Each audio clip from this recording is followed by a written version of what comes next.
Good morning, folks. Everything new under the sun. It is a very busy season, and there's a lot of stuff going on behind the scenes right now, and not all bad. Nothing bad, but there's a lot of big things that are happening here, and it prevents me from kind of getting the videos out.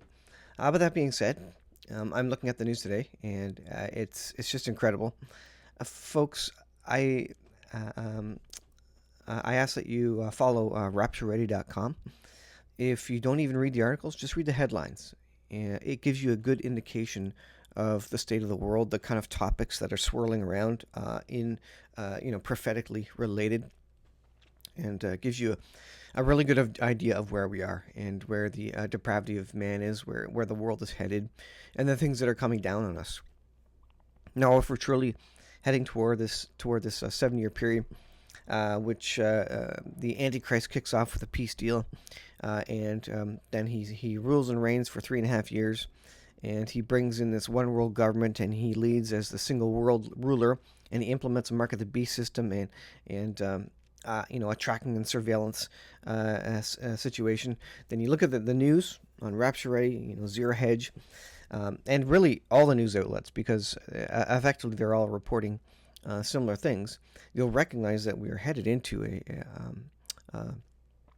a global surveillance and tracking society, where in the name of the public good and the public health, they're going to track everybody. They're going to know exactly where you are, what you're doing. And this is why the Bible says that no man can buy or sell save he that has the mark. This is really what that verse encapsulates. It recognizes, or it details that you won't be able to buy food, you won't be able to buy gasoline, you won't be able to pay your mortgage unless you have the mark of the beast, whatever that mark is, whenever it comes in as deployed by the Antichrist figure. Now, you think you're going to be able to barter and trade? They're going to have rules. They're going to encourage people, and they're going to put pressure on people not to do that. Just like during COVID, they're going to put pressure on you. They're not going to say, you have to take the what in your arm, but they're going to put significant pressure on you to do so by limiting, travel, limiting access to this or that in the name of the greater public and health and safety and the greater good. They're going to put pressure on you when the mark of the beast comes in. If you're an upstanding citizen, you'll be able to buy and sell, go to the grocery store, get your food, pay for your mortgage, get your insurance, pay for your insurance, buy gasoline for your car. If you are not participating, there's going to be other people who are not participating, but they're going to be outside of the law. And what does that mean? It means there may be a very, very limited number of people that you can barter and trade with, but you're not going to be able to barter and trade with those people who are inside the system. Why? Because if they're caught doing that, their mark will be removed, their bank accounts will be shut off. So there will be incentive for the people who are part of the system, who are playing along, and they think they're doing a good thing or whatever, but they're playing along. They will not trade and barter with you. And anybody who does effectively will only be a criminal at that point, because of the new rules. And so that's a very important point to consider. Again, you think you're going to live in the woods, barter and trade with your neighbors. They may not be willing to barter and trade with you because the law will see what they are doing. Oh, they're buying an extra an extra bag of toilet paper or something. Are they actually using that? Is their family actually using that? Well, it doesn't match prior purchase, graphs and timelines as to what they normally use. So maybe they're selling it on the black market. Maybe they're selling it out the back door of their house to somebody else, and they'll find you and they'll track it. They will track everything. Okay, let's talk about. Let's go take a look at the articles of the day here. So do this, and how did that get over there? I don't know. Let's go over here. This is what I want to take a look at last. Let's head over here. So the balloons. You remember the balloons that went over? Well, apparently they are linked somehow to the hypersonic missile program. New report by Chinese defense researchers has linked the communist nation's high altitude balloon program to the hypersonic program of its armed forces. The report was prepared by a group of researchers. It says a Chinese university directly affiliated with the Central Military Commission, the highest Chinese government body that oversees the country's armed forces. According to the report, the PLA is trying to set up proper military command structure to control the deployment of high altitude surveillance balloons, known as Near Space Operations Command. Um, Worse yet, this new command would also govern the use of hypersonic missiles. So, is it a target acquisition or a guidance system? And if you can put up a whole bunch of high altitude balloons, do they then kind of guide those hypersonics? It says, let's see, the PLA wants to combine the use of high altitude spy balloons with hypersonic missiles so that when the spy balloons surveil high value and heavily protected targets, they can direct the hypersonic missiles toward them. So very interesting. And these high altitude balloons, you can put up a million of them, whatever you want. You can put up so many of them that it's hard to shoot them down. We know that bullets don't knock them down. Even Sidewinder missiles, don't do a lot other than poking a hole in them. So they would be up long enough in the air, likely, to provide some direction to hypersonic missiles in the event of a strike. So that's interesting. This one is theguardian.com. And this is a warning, interestingly, to stock up on candles, torches, which are flashlights. Britain should stock up on torches and candles in case of power cuts, says Dowden. This is a state of the Western world. Can you imagine your government? Have you ever heard of this before? Where they're telling you to get candles because there could be cyber attacks and power outages. It's inconceivable in our lifetimes. But this is where we're going. And in the name of climate change, they're asking you to go out and burn some candles or purchase some candles because the power may be out. Analog advice given by Deputy Prime Minister alongside measures to better prepare UK for future pandemics, disasters, and cyber attacks. People should stock up on battery-powered radios and torches, flashlights, as well as candles, first aid kits, in order to prepare for power cuts or digital communications going down, says the Deputy Minister. Folks, they're not going to provide kind of an official warning on, all the mainstream news outlets that something is imminent. That would spook the population. They need to get ministers starting to talk about these things, starting to put the narrative out, starting to put the warning out, slowly on the side, kind of in innocuous manners, to get the public ready. So they don't want to scare people. They don't want to create a run on resources, but they want people to get ready because they see something coming down the line. Interesting that they're saying this, and that this just isn't part of a regular emergency preparedness public service announcement by their emergency preparedness division, whatever that may be in Britain. Interesting. So speaking of pandemics, Poland, Pfizer's going to file a lawsuit against Poland. Why? Because there was a great big contract worth a lot of money to purchase a set number of what, and Poland is coming back and saying, well, we can't afford this anymore, and so what's Pfizer going to do? They're not going to let them off the hook in the name of public health and safety and say, you know what, we did, we put these things out for the greater public health and safety. It wasn't about the money. So don't worry, Poland. We'll just cancel those. All good. We helped humanity. Nope. They're gonna sue Poland, and there's other countries as well that are starting to stop the rollout of these things. And it's about the money at the end of the day, and they're seeking $1.5 billion. So yes, there's a lot of money involved in this, and where the money is. There will be pressure and interests other than public health and safety, right? So pay attention to that. Now, this is, I don't know if these numbers are accurate, but it's something to pay attention to. 1 million have died, apparently, compared to 61,000 in a couple years, despite people not getting the what. And I have to be careful what I say. This video get warnings, etc. But now you may argue, well, is this 1 million kind of the frail and fragile anyways? So it makes sense they would have got the what, but also they were at the end of life or whatever. They had complicating issues, so it would make sense that more would be gone at this point. And yes, I do believe that is true. I think that's part of these numbers, but that's not all of these numbers. If the numbers are that great and far between those various numbers, then you need to look at it. And you need to look at the excess deaths, which John Campbell has been speaking of as well. Check out John Campbell's videos. Very important. Be aware, eyes wide open.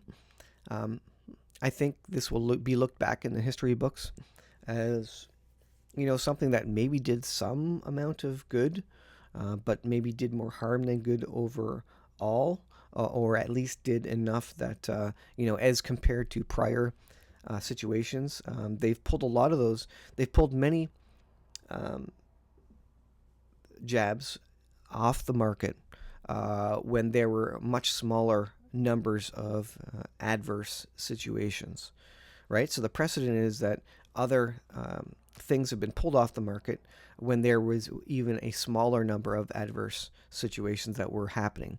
And now we have this one, which has huge numbers. And there may be some good, there may be some help for certain vulnerable folks. But at the end of the day, these things have been pulled off the market for fewer incidents than this one. So I think in the history books it will be ultimately pulled off. Of course, J&J has been removed from circulation. Moderna, countries aren't using that anymore. I think Pfizer's the only one standing at this point. So kind of that last one to fall. So we'll see where that goes. But again, I encourage you to stay on top of this information. Don't lose sight of it. And let's see how this turns out. And this will give you a good indication as to what to do for the next one. Eyes wide open on the next one, whatever it is. All right, Ukraine. Ukraine is all but gone. Has Kiev already lost? Germany's Welt newspaper claims Ukraine is crumbling and that Orban was right, and no one dares to admit it. There's rumblings coming out from various leaders that are saying, you know what, look out for bad news. Is this the one that says it? No, that's not the one that says it. I forget who it was that came out and said, you know what, there's going to be bad news coming in Ukraine. I think Ukraine has effectively lost. The West has used Ukraine as a proxy to wear down Russia. It hasn't really worked, or maybe it has. Maybe the goals of the United States or the West have succeeded in using up a lot of old Russian artillery, weaponry, and kind of pulling out some of the new technology so that the West can see the technology that Russia has with hypersonic missiles, air defense systems, etc. And so maybe that was the goal for the West, to kind of see what Russia had. Meanwhile, wiping out Ukraine. Well, I think at this point they're giving up on Ukraine, and there have been hundreds of thousands lost now in Ukraine. Incredible in this war. And this is War News 247. Let's see. All-out Russian offensive begins on Chas Yar. Ukrainian positions crushed under barrage of fire. Another news article. NATO officials, in 3 years, a big war will break out with Russia in the Baltic. They're asking for free movements of troops. So is greater war on the horizon, given that Ukraine is falling. Ukrainian administration, the Russians are advancing from all axes toward Linman, massacre of Apophytes in the forest of Crimea. Russian advance on Zaporizhia. So this is, again, the nuclear facility, and that whole location there. Ukrainians collapse. Plan general retreat to Orakov. Flee from Verbovo. So none of this information is good. Russia is on its way to victory with a deafening defeat of NATO. Zelensky in mess. So the news all over is that it seems like the West is turning its back on Ukraine, starting to wind down money towards Ukraine, and either they've done what the West has went in there covertly to do, they've got the information they wanted, or that they're truly being defeated. And maybe the West thought Russia would be an easier battle.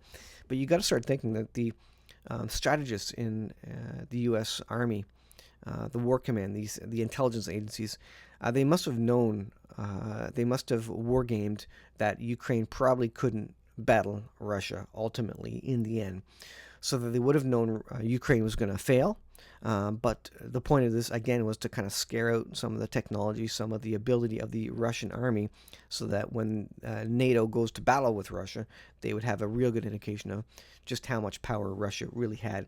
And so I think from that point of view, maybe that was the whole point.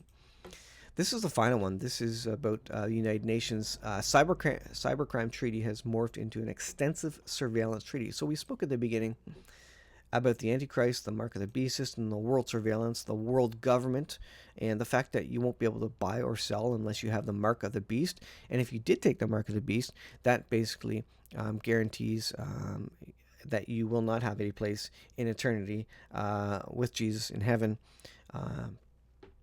because that means you will have rejected salvation at that point, because the Bible warns about this mark of the beast by the Antichrist, and you will be declaring allegiance to the Antichrist by accepting that. But millions will, millions and even billions will accept it. But this whole world government, we can see it coming into play now. UN Cybercrime Treaty, again, in the name of public health and safety, the United Nations Cybercrime Treaty has morphed into an expansive surveillance treaty. A new draft of the controversial United Nations Cybercrime Treaty has only heightened concerns that the treaty will criminalize expression and dissent, create extensive surveillance powers, and facilitate cross-border repression. The Cybercrime Treaty that is currently being negotiated by the United Nations has the potential to substantially reshape international criminal law and bolster cross-border police surveillance. So, folks, they will have eyes on you in the last days. You will not be able to buy or sell. If you are bartering and trading, they will likely be tracking goods. They will be tracking the black market. They will be tracking what people buy, and if they buy too many widgets for their family, the government will know, oh, your family normally only uses 5 widgets a week, but you've bought 10. You must be doing something illegal with that, maybe selling it on the black market, trading it to people who aren't part of the world government monitoring system, and they're going to come knocking on the doors of those. So there's going to be significant pressure on those who are participating to not barter and sell and trade with other people. And even there will be incentives to rat folks that are going outside of the system, rat them out, probably for social credit. If you report the people who are bartering and trading, who are skirting this surveillance and this mark of the beast, they will give you money if you can tell on them to the government and say, look, we have neighbors here who are doing something outside of the system. Give us a tax break, give us extra money or incentives if we rat them out. And that's going to be part of the last days, folks. Remember, in the last days, the Bible says that, fathers and mothers and families and relations will basically rat out other people. The love of many will grow cold. They will turn their friends and their family in the last days. They will turn on them, and so just be prepared, folks. I don't think we really have any idea as to what is really coming and how hard it will be in the last days. Literally, it will come down to a point where we'll have to give our life for what we believe in. So be prepared, folks. Strengthen your faith in the Lord Jesus Christ. Recognize that we may be entering some significant hard times. 2024 with Donald Trump and the U.S. elections, and the things that the world government wants to bring into effect, the WHO, the medical treaties, these sorts of things, and the technology that they want to deploy, and World War III on the horizon. We are in for an incredible 2024. It's going to be worse than 2023 as things move along. Remember, peaks and valleys, birth pains, etc. These things go up and down, but things I think are not going to get better. So thanks for watching. I'll leave there. We'll see you in the next video.